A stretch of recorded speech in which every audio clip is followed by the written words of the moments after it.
Hello guys, I've decided to make a video on the adjustment of the door handle on the Ford Focus 2002.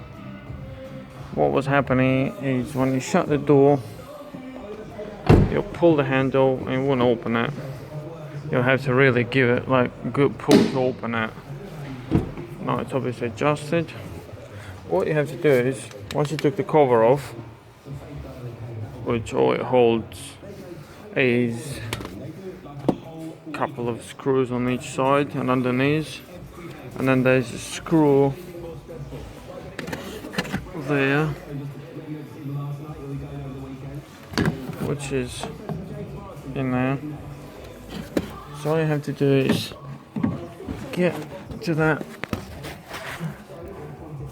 plastic white adjuster in there. That's the adjuster. You pull the white plastic bit out and then pull the metal rod down a bit. Try it slowly, adjust it a bit at a time. And that's all you have to do, guys. You see it in there. That thread, it just goes down. Just pull it down lower and lower. Try it at a time.